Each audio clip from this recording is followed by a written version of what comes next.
When people talk about the Skyrim Civil War, the discussion usually revolves around the two opposing sides, the Imperials and the Stormcloaks. Understanding their motivations, the reasons behind their actions, their goals, and their flaws might seem enough to make sense of the war. But the Elder Scrolls doesn't limit our choices to just these two factions. There's another path: neutrality.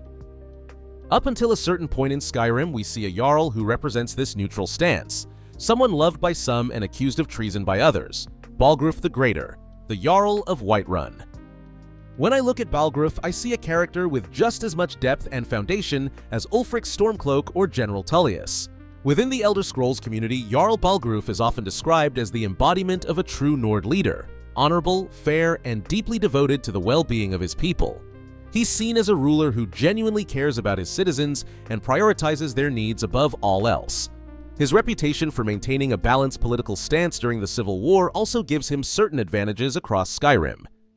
Unlike many other Jarls across the land, Balgruuf doesn't play political games for personal gain. Instead, he prioritizes the safety and stability of his own hold, a quality we can clearly see in the way he interacts with the Dragonborn. But in this video, instead of praising Jarl Balgruuf, I want to question his stance in the Civil War. As you know, Whiterun is the most important city in Skyrim from a geopolitical perspective. It sits right at the heart of the province, a critical location for both military operations and trade across Skyrim.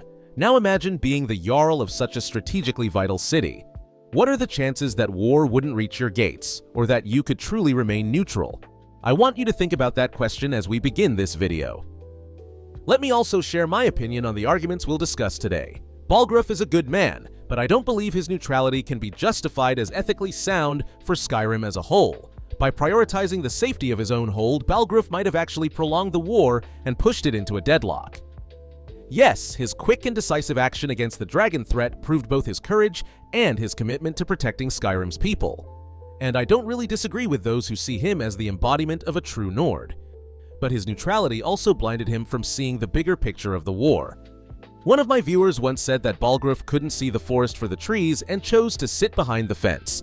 I think that's a very fitting description. Many people argue that Balgruuf's neutrality was ethical but not wise, that the war was bound to reach him anyway, and his indecision caused even more deaths. Others, however, see him as a great leader, someone who understood Skyrim's dependence on Cyrodiil's supplies and chose neutrality to minimize the damage. We'll talk about all of that in this video. Thank you so much for your interest in the Skyrim Civil War series. I hope you enjoy the third episode. And if you'd like to support me in making more videos like this one, don't forget to like the video and subscribe to the channel. Enjoy watching.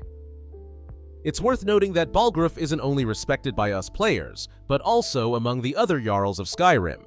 He's known as someone who embodies the traits a Nord should have. He prioritizes the interests of his people, even when it draws criticism. In fact, at times, he places the prosperity of Whiterun above the rest of Skyrim. If I had to describe Balgruuf with one word, it would be pragmatism.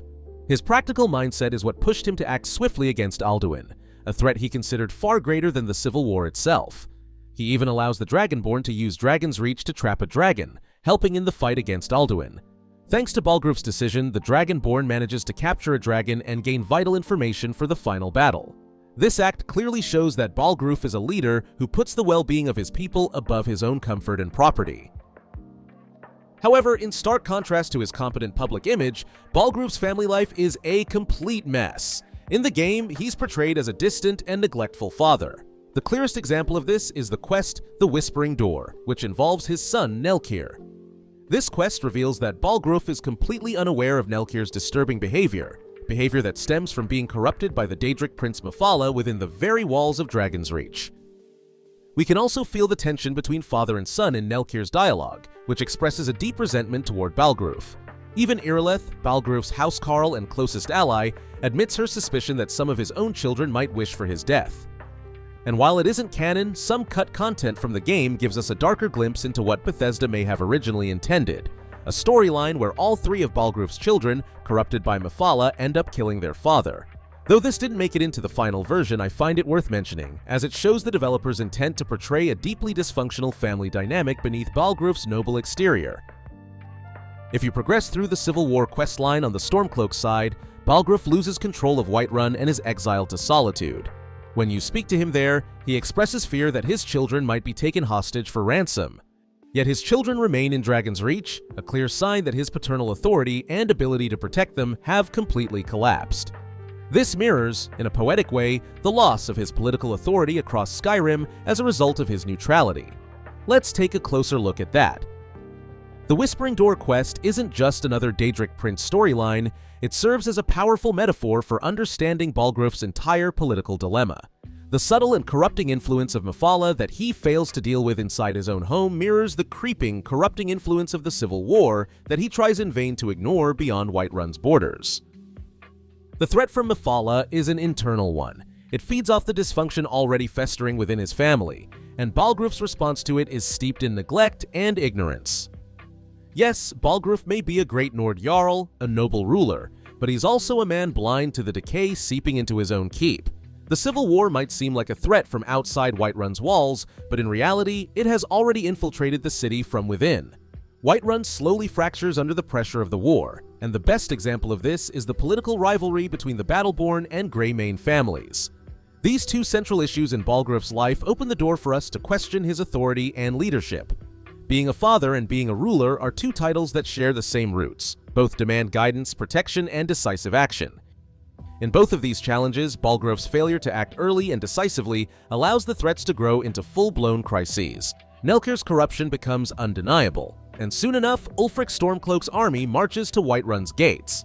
When you look at all this together, you can see that Balgruuf's failure as a father is thematically tied to his potential failure as a Jarl.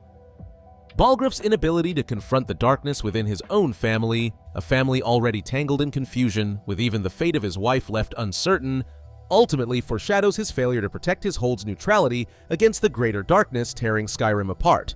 You might be wondering why I'm focusing so much on the chaos in his personal life. It's because I don't believe Balgruuf's policy of neutrality, while perhaps well-intentioned, was the right or the smartest choice, and I think the best way to show this is by looking at his relationship with his sons. These family dynamics clearly reveal a personal flaw that also bleeds into his politics, a deep tendency to avoid confrontation, whether in his home or in his rule. If we're going to assess Balgruuf's stance in the Civil War, we have to start with Whiterun itself. Throughout the conflict, Balgruuf is pulled in two directions, by the Imperial Legion on one side and the Stormcloaks on the other. The main reason for this tug of war is, of course, the city's location.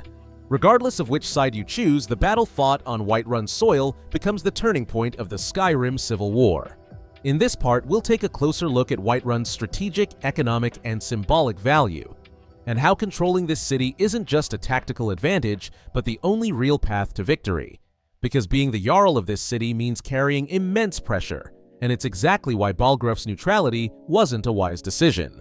Rising from the plains like Edoras from the Lord of the Rings, Whiterun stands in the very heart of Skyrim, a key logistical hub for moving troops and supplies. You could even put it this way: all roads lead to Whiterun. Given this importance, it's no surprise that capturing Whiterun becomes a strategic necessity for the Stormcloaks. That's why Ulfric Stormcloak keeps pushing and provoking Balgruuf into taking a side, because Whiterun would serve as the launching point for any campaign against Imperial-controlled territories in the west. Directly attacking Falkreath or Morthal would mean crossing dangerous mountain passes or swamps, so a frontal strike across Whiterun's open plains is the only practical military option for weakening the Empire. Of course, Whiterun is just as vital for the Imperial Legion. If the Legion holds the city, it creates a strong defensive buffer that prevents Stormcloak forces from advancing east. It also gives them a base to launch surprise attacks on Stormcloak-held territories like Dawnstar. The problem is that Whiterun's western border consists of wide open plains, meaning if the city were ever lost, defending it would become nearly impossible. Another defining feature of Whiterun, alongside Solitude and Windhelm, is that it's one of the most defensible cities in all of Skyrim. Protected by tall, sturdy walls and with only a single main entrance, the city's layout provides its defenders with a clear line of sight in every direction. Any direct siege would be costly and difficult to execute. This defensive advantage heavily influences the strategic calculations of both sides in the Civil War. Ulfric delays his assault on Whiterun for as long as possible, hoping to win Balgruuf's support peacefully instead. Balgruuf, on the other hand, feels secure enough in his city's natural and architectural defenses to maintain his neutrality, standing firm in the face of Ulfric's growing threats. But Whiterun's importance isn't only military, it's also deeply economic. The city is one of Skyrim's largest trade hubs, and controlling it means holding a significant share of the province's wealth, enough to sustain a prolonged war effort. The fertile plains surrounding Whiterun make it one of the few regions suitable for large-scale farming, which is vital for feeding any army in wartime.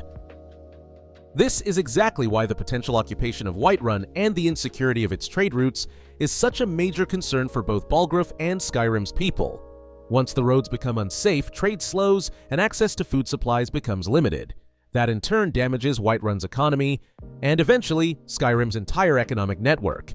Among players who side with the Empire, there's a common argument that Ulfric is responsible for this instability. They claim his aggression toward Whiterun endangers Skyrim's food and trade lifelines. Think of Skyrim's geography for a moment. Most of the province is either frozen tundra or rocky, infertile terrain. Whiterun, by contrast, is one of the few areas with a relatively mild climate and arable land.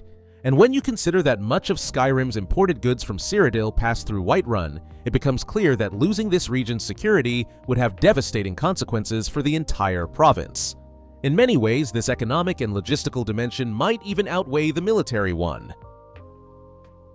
No matter how hard Balgruuf tries to stay neutral, war inevitably reaches Whiterun's gates, forcing him to make a choice. In the end, he sides with the Empire, responding to Ulfric's aggression with pragmatism rather than ideology. We'll discuss the reasoning behind this decision in the next part. For now, let's focus on the meaning of the battle for Whiterun itself. The Battle of Whiterun represents far more than a fight for a single city. It marks the point of no return in Skyrim Civil War.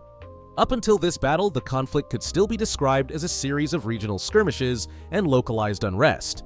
But after Whiterun, the war escalates into a full-scale confrontation, forcing every hold and every citizen to face the reality of a divided nation. A major threshold has been crossed, and all of Skyrim feels its impact. Seen from this perspective, Balgruuf's attempt to remain neutral can be interpreted as a desperate effort to prevent this escalation. Looking at in-game dialogues and even comparing them to wars in our own history, it's clear that neither side could truly win without taking Whiterun. For the Stormcloaks in particular, the city is a matter of survival. Before reaching that point of realization, both factions try to win Balgruuf over through diplomacy and persuasion. At this stage, the war is still political rather than total. But as casualties mount and the conflict deepens, Ulfric Stormcloak abandons diplomacy altogether and decides to march on Whiterun. Faced with this imminent threat, Balgruuf finally breaks his neutrality and allows the Imperial Legion to assist in the city's defense. The Legion's presence within Whiterun's walls signals that the city has now fully entered the war. Of course, you know that in the end, the outcome always depends on the Dragonborn's actions, so discussing who wins or loses isn't the real point here. And while many players are quick to blame Ulfric for bringing the war to Whiterun's gates, I believe Balgruuf shares some of that responsibility. His inability to maintain neutrality is what ultimately triggers this escalation. His prolonged indecision, which kept both sides locked in tension and delayed a resolution, becomes the very knot that determines the fate of the rebellion. After the Battle of Whiterun, the next stage of the war leads directly to the Sieges of Solitude or Windhelm, the final chapter of Skyrim Civil War. I hope this has helped you understand just how vital Whiterun really is. I've tried to explain its importance without overwhelming you with too many details.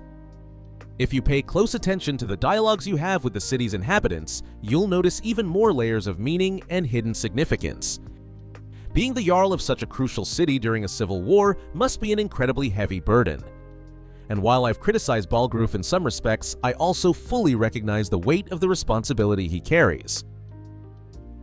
Now we arrive at the part where we can put Balgruuf's claim of neutrality under the microscope.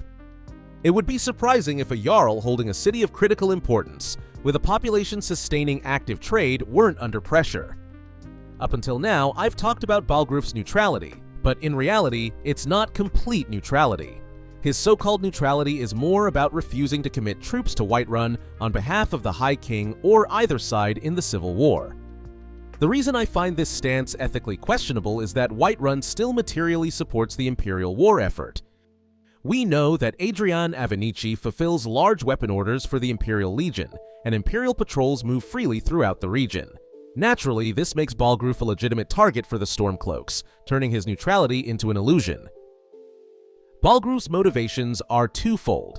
First, he wants to prevent unnecessary bloodshed among his people. But what he calls unnecessary is, from Ulfric's perspective, a cultural resistance, a fight for a nation's freedom. By reducing the Stormcloaks' rebellion to merely Ulfric's personal ambition for the throne, Balgruuf arguably betrays the Nord people who have joined the uprising for their cultural rights. He may appear to protect Nord traditions, allowing worship of Talos in his hold and recognizing the legitimacy of the late High King Toryg's wife, but reducing the Stormcloaks' cause to the ambitions of one man ignores the broader truth. The Nords are fighting to preserve their culture. His second motivation is to avoid the Thalmor presence that would inevitably come with a full Imperial garrison. If the Thalmor enter Whiterun, the Talos-worshipping citizens would turn against Balgruuf. Furthermore, banning Talos worship would completely undermine his standing in the eyes of the Nord people. In essence, Balgruuf is a textbook example of a political pragmatist. He prioritizes the immediate welfare of Whiterun's citizens while trying to avoid war, maintain stability, and ensure short-term security. Of course, this involves certain compromises. Believing the Civil War and the Stormcloak Rebellion to be a destructive conflict benefiting the Thalmor, he chooses the lesser of two evils, siding with the Empire despite the White Gold Concordat. Balgruuf's greatest rival and former friend Ulfric, as I've mentioned in earlier videos, represents the idealistic and nationalist leader. Whereas Balgruuf operates with pragmatism, Ulfric acts with a much larger vision. He is willing to pay any price to secure a free Skyrim where Talos is worshipped openly. For Ulfric, honor and ideological purity are paramount, and he sees Balgruuf's pragmatism as cowardice and a lack of conviction. Examining their conflict from this angle opens new perspectives on the Civil War and the moral and political choices that define it. You know I enjoy drawing parallels between the Elder Scrolls and real-world events. In every video, I often use examples from our own history to better understand the lore. Balgruuf's situation is similar to small, strategically vital nations caught between great powers. His position resembles Belgium during the World Wars, officially neutral and internationally recognized, yet ultimately ignored by an aggressor Germany who saw Belgian territory as the most logical invasion route. Another fitting example is the Finlandization during the Cold War, where a smaller nation maintained nominal independence while carefully accommodating the interests of a powerful neighbor to avoid occupation. Balgruuf tries to appease the Empire without provoking the Stormcloaks, but in the end, we see that such a delicate balance cannot last. A leader's pragmatism can become a fatal flaw during a revolutionary crisis. Attempts at reasoned, compromise-based solutions fundamentally clash with the idealistic zero-sum nature of Ulfric's rebellion. Balgruuf's policy, designed to prevent war, becomes the very reason his city faces an attack. A pragmatic leader weighs costs and benefits. For Balgruuf, the price of war is too high, so he opts for neutrality. An idealistic or revolutionary leader, on the other hand, acts on principle. For Ulfric, the principle is simple. If you're not with us, you're against us. There is no middle ground. Balgruuf's pragmatic calculation fails to account for the irrationality of his opponent's ideology. He may even have thought, for a moment, that Ulfric would act rationally or respect his neutrality. But to Ulfric, Balgruuf's position is a de facto approval of the Imperial status quo. Taken together, this illustrates the clash between idealism and pragmatism. Balgruuf falls into the trap of the pragmatist. His logical, measured efforts to reduce tension and maintain peace are interpreted as weakness and defiance by a revolutionary force, inadvertently provoking the very conflict he seeks to avoid. One of the intriguing aspects of the Civil War story is the long-standing tension between the two major Nord figures of the era, Ulfric and Balgruuf. Some in-game sources suggest that this rivalry traces back to the character's youth. According to the lore, Balgruuf once made a pilgrimage to High Hrothgar as a young man. The young Jarl admired the path of the voice and held great respect for the Greybeards, longing to learn the art of the thu'um. Fate, however, granted this opportunity not to him but to another young Nord at High Hrothgar, Ulfric. Yet when Ulfric left that chance behind to join the Legion and defend his empire and homeland, Balgruuf may have seen it as a betrayal of a sacred tradition. The deeper cause of their rivalry, however, stems from ideological conflict. Balgruuf sees Ulfric as a power-hungry egoist whose personal ambitions threaten to destroy Skyrim. Ulfric, in turn, likely views Balgruuf as overly cautious and tied to a failing empire, too conservative to be a true Nord leader. Their cold conflict escalates toward its peak with the Stormcloak Rebellion. The quest Message to Whiterun marks the breaking point of this tension. Ulfric no longer sends a diplomat to deliver his message to Balgruuf, who must now choose a side in the war. Instead, he sends his war axe. This is a deliberate choice rooted in Old Nord tradition. Its meaning is clear: join me or perish. By taking the axe, Balgruuf would show allegiance to the Stormcloaks. By returning it, he would defy them. Though often described as impatient, Balgruuf is a knowledgeable and disciplined Nord leader. He fully understands the tradition and its significance, recognizing that Ulfric, despite being his enemy, is a leader who respects our customs. After consulting with his advisors, he makes his decision. War with the Stormcloaks has begun. Unable to withstand the pressures any longer, Balgruuf chooses a side in the Civil War, immediately requesting Imperial soldiers from General Tullius to strengthen the city's defenses. I know many of you aren't fond of Ulfric, but I have one request. Please watch the video I made about him.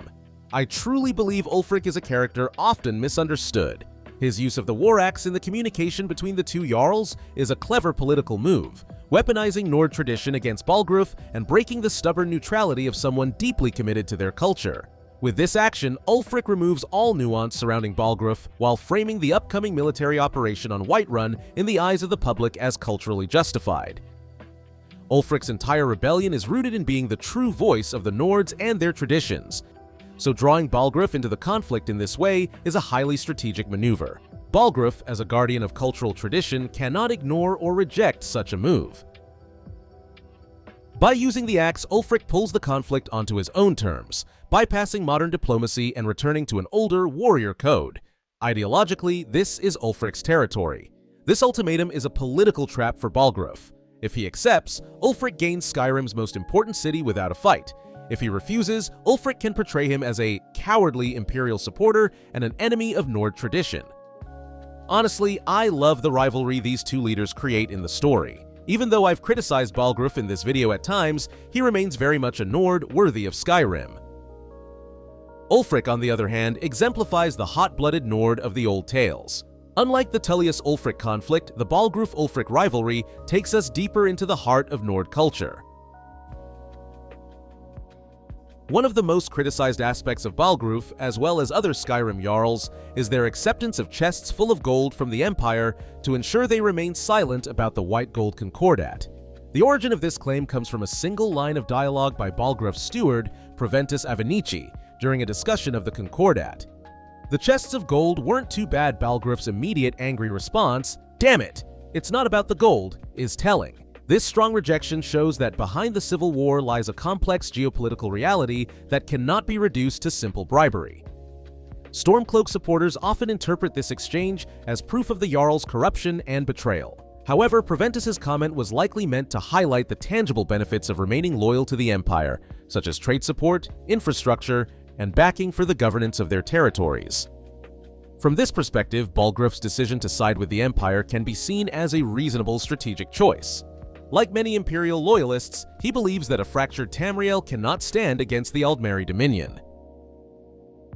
The Civil War, in this context, weakens both sides against the Thalmor threat. Despite all the flaws of the White Gold Concordat, Balgruuf sees the Empire as the only entity capable of preparing for a second Great War. Joining Ulfric, by contrast, may offer short-term gains, but ultimately would leave Skyrim vulnerable to invasion by the Dominion. What we can gather is that, although Balgruuf may appear neutral for much of the story, he is ultimately a pro-Imperial Nord. To be clear, his loyalty is not to Emperor Titus Madi II personally, but to the Imperial institution, which he sees as humanity's hope for survival. This is the empire that began with Alesia, matured under Raymond, and reached its peak under Tiber Septim. Here's where the crisis arises. As I've mentioned in my General Tullius video, the Mede dynasty's empire is no longer the exalted Septim Empire we know from history. Tamriel now requires a new model. This empire has begun to take on a more imperialist approach, as seen in events in Morrowind and Hammerfell. In Balgruuf's case, Cyrodiil must survive for the empire to survive. But survival comes at a cost. Nord culture, which existed long before the empire, is one of the casualties. The so-called golden chests can be seen as a symbol not of outright bribery, but of the stability, trade, and mutual protection the Empire provides, if you choose to interpret it that way.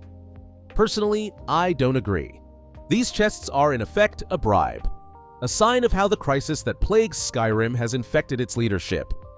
It is especially striking that Jarls accepted this bribe to enforce the White Gold Concordat, which banned the worship of Talos, the deity most revered by the Nords decades before the events of Skyrim. It's important to note that this bribe was given long before the Civil War. Its purpose was not to influence Balgruuf or other Jarls to pick a side during the war, but to ensure the Concordat's terms were implemented in Skyrim and that their loyalty to the Empire persisted. Considering Balgruuf's leadership style, focused on Whiterun's prosperity and security, which depends on Imperial trade and order, it makes sense that he would accept the chests. However, sustaining a corrupt system is not a solution. Sometimes, in critical moments, a leader must take a stand. The Skyrim Civil War forces such a moment. Standing for freedom may mean risking death. Balgruuf, unwilling to take that risk, ultimately exposes his people to a more dangerous and dishonorable fate. Now, as we reach the end of the video, we've both praised and criticized Balgruuf at various points. Setting aside his stance in the Civil War, I can say that he could have been the best candidate for High King after Torygg. Rumor has it that, as a descendant of King Olaf One-Eye, he inherited a natural legitimacy for leadership. His neutrality in conflict even casts him, in the eyes of some Skyrim citizens, as a potential mediator. His respect for tradition, refusal to enforce the Talos ban in his city, opposition to the Thalmor, and his lack of extremist blindness toward foreigners make him an authentically Nord character. From this perspective, he seems perfectly suited to be Skyrim's High King. Yet, as Tiber Septim said centuries ago, the time comes for something better, something new. Skyrim and Tamriel are on the brink of a major transformation. Moving forward, we can expect significant shifts in Tamriel's political landscape, whether led by the last Dragonborn, Ulfric, a new emperor in Cyrodiil, or a coalition of leaders from multiple races. The Stormcloak Rebellion is merely one part of this upcoming change. If the Civil War's outcome turns against Balgruuf, he is exiled to the palace in solitude, continuing his life as a former Jarl. Ulfric's forces do not kill him. This represents the end of moderate politics in Skyrim, as the province adopts a more rebellious ideology. If the Empire prevails, Balgruuf continues to govern Whiterun's people. Ultimately, the Elder Scrolls universe leaves this choice in the Dragonborn's hands. Of course, to fully understand the implications, we will have to wait for the 6th game. Labeling Balgruuf a traitor requires defining exactly who or what he betrayed. Can we say he betrayed his people? Not really. Every action he takes is intended to protect them. Did he betray Skyrim? Again, not entirely. He chooses the side he believes offers the best chance of long-term survival against the Thalmor. But can it be said that he betrayed the Nord ideal of independence or the cause of Talos worship? Perhaps. Although he allows Talos worship in Whiterun, he ultimately aligns with the Empire, which accepted the White Gold Concordat to maintain his political position. This shows that his priority is survival over Nord independence or Talos. Balgruuf embodies a pragmatic compromise, and in that gray area, calling him a traitor becomes difficult. Calling Balgruuf a traitor is a very bold claim. I see him more as a tragic patriot. He was faced with an impossible choice between a flawed institution, the Empire, in which he placed his trust, and an emotional rebellion whose vision he could not fully endorse. He made his decision in what he believed to be the most pragmatic way. His story is a classic political tragedy. Beyond right or wrong, history will decide how he is remembered. In the end, depending on who wins, Balgruuf's actions will be judged ethical or not, and this judgment will carry over into the next game. I hope you've enjoyed my series on the Civil War. After covering Ulfric and General Tullius, this third part focusing on Balgruuf aims, as always, to give you new perspectives for discussion. I'd love to hear your thoughts on the topics we've covered in the comments. Also, if there's a character or event from the Civil War you'd like me to explore next, let me know. And if you want to support me in creating more Elder Scrolls lore videos, don't forget to like this video and subscribe to my channel. I'll see you in the next one.